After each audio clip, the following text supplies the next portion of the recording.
Christine with Kids in the Kitchen. We're going to be making our cake today. It's best to choose a white cake if you're going to be frosting it. It sticks less. Start off always too with a cake that has pudding in the mix and says moist. First you're going to add your dry ingredients, which is your 1 cake mix. Then next you're going to add your 1 cup of water,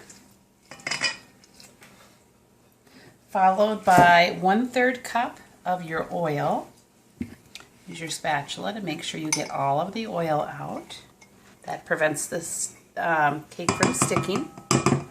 Next you'll do eggs, which you always use the egg white. I'll show you how to separate 1 egg. Cracking the egg carefully in half. Whoops, and there is a shell, which is okay to demonstrate because that happens. Going back and forth with my egg, you'll see that I'm separating the yolk from the white.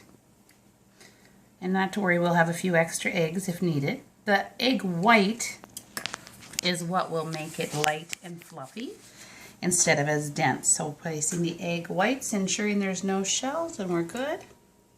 Sometimes little white bits that you see are part of the egg and not actually shells.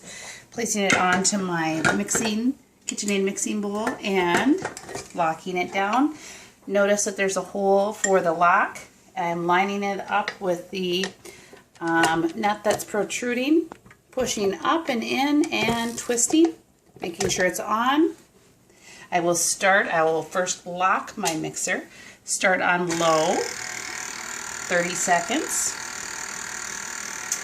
And then what we'll do is set a timer for a 2-minute medium-high speed to make sure it's well blended.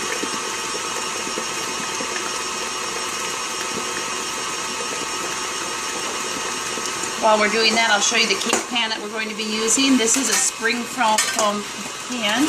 You certainly do not have to use that. You can use a regular cake pan.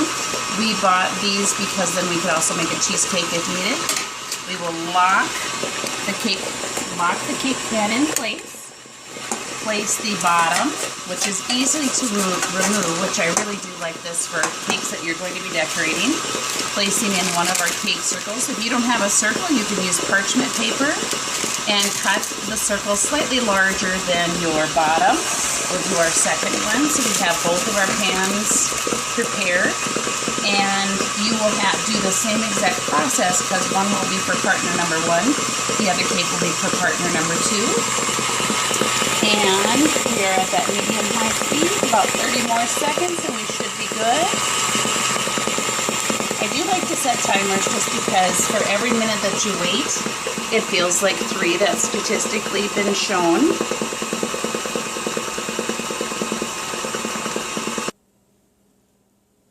Okay, and then I'm going to unlock and lift it up.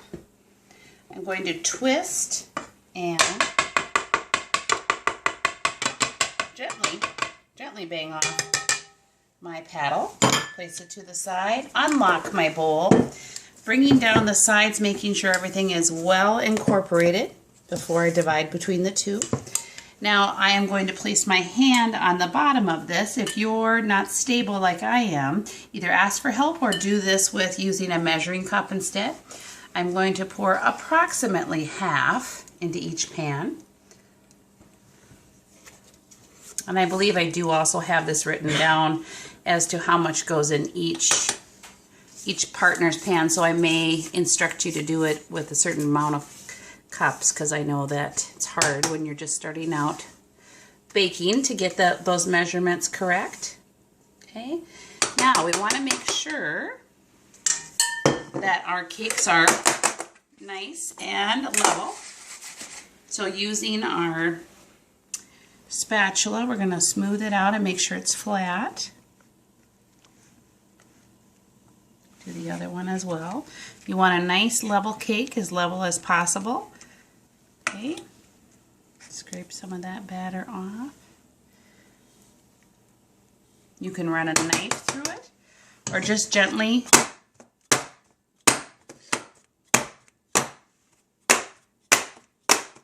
drop them on the counters. That should get a lot of the air pockets out.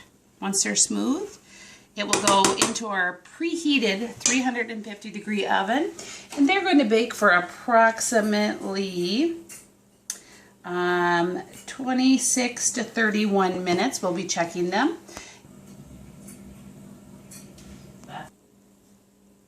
All right, that's it for baking cakes. Go out and start making your cakes.